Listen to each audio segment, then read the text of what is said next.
Hello students, welcome to the PND coaching classes learn easily and smartly. तो आज हम पढ़ने वाले क्वेश्चन जिसमें बोला गया है what do you mean by central bank, briefly state it's main functions. तो इस क्वेश्चन का मतलब है सेंट्रल बैंक से आपका क्या मतलब होता है, यानी कि सेंट्रल बैंक क्या है, और ब्रीफली आपको यहाँ पे इसके फंक्शन बताना है। फंक्शन यानी कि क्या मेन काम होते हैं इस सेंट्रल बैंक के। तो चलिए समझते हैं इसको आंसर से। तो स्टूडेंट्स, किसी भी कंट्री की जो नेशनल बैंक होती है, राष्ट्रीय बैंक होती है, उसी को सेंट्रल बैंक बोला जाता है।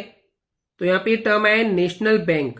नेशनल बैंक क्या होता है स्टूडेंट्स, जो सेंट्रल गवर्नमेंट होती है वो ओनर होती है इस नेशनल बैंक की, यानी कि आप ये बोल सकते हैं जो सरकारी बैंक होती है जिसकी ओनर सेंट्रल गवर्नमेंट होती है, उसी को बोला गया है नेशनल बैंक। जैसे कि पीएनबी हो गया, पंजाब नेशनल बैंक हो गई, बैंक ऑफ बड़ौदा बैंक हो गया, बैंक ऑफ इंडिया हो गया, कैनरा बैंक हो गए, ऐसे बहुत सारे जो कि सरकारी बैंक हैं उसको बोला जाता है नेशनल बैंक। ओके, देश की जो नेशनल बैंक होती है, सरकारी बैंक होती है, उसी को हम बोलते हैं सेंट्रल बैंक। तो ये जो सेंट्रल बैंक होती है वो अलग होती है बाकी दूसरे बैंक से। इस सेंट्रल बैंक का जो मेन फंक्शन होता है, जो मेन काम होता है, वो ये होता है कि पूरे बैंकिंग सिस्टम को अच्छे से चलाते हैं, या बोल सकते हैं पूरे देश का जो बैंकिंग सिस्टम है उसको ये सिस्टमेटिकली यानी पूरे सिस्टम से इसको चलाते हैं, ऑर्गेनाइज मैनर से चलाते हैं। पूरा एक सिस्टम होता है, वन बाय वन जो उसकी प्रोसीजर होती है उसको फॉलो करते हैं। एंड जो दूसरी बैंक्स होती है उनको कंट्रोल करती है बहुत ज्यादा अच्छे से, इफेक्टिवली। इसके साथ ही जो सेंट्रल बैंक होती है वो इशू करती है, देती है पेपर करेंसी, यानी कि जो आपके नोट होते हैं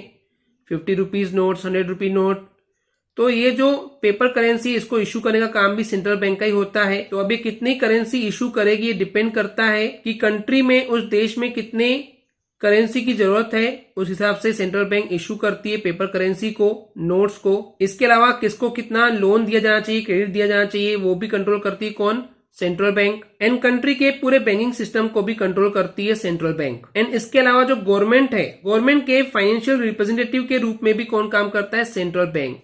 तो गवर्नमेंट के फाइनेंशियल रिप्रेजेंटेटिव का मतलब है कि गवर्नमेंट को कितना फाइनेंस चाहिए पूरा देश को ऑपरेट करने के लिए, या कितने करेंसी की जरूरत है, या कितनी इनकम हो रही है, सब जो ओवरऑल जो सिस्टम है गवर्नमेंट का कि कितना वो फाइनेंशियल एक्टिविटी कर रहे हैं, तो उसको रिप्रेजेंट करता है कौन, सेंट्रल बैंक। और अगर हम इंडिया की बात करते हैं तो इंडिया का जो सेंट्रल बैंक है वो है रिजर्व बैंक ऑफ इंडिया। इसका शॉर्ट फॉर्म होता है आरबीआई।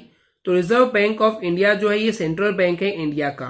तो इन समरी स्टूडेंट्स, सेंट्रल बैंक क्या है, तो सेंट्रल बैंक जो है वो नेशनल बैंक होता है कंट्री का, और ये बैंक जो है वो दूसरी बैंक से अलग होता है क्योंकि ये पूरे बैंकिंग सिस्टम को चलाता है, वो भी सिस्टमेटिकली और ऑर्गेनाइज मैनर के तरीके से।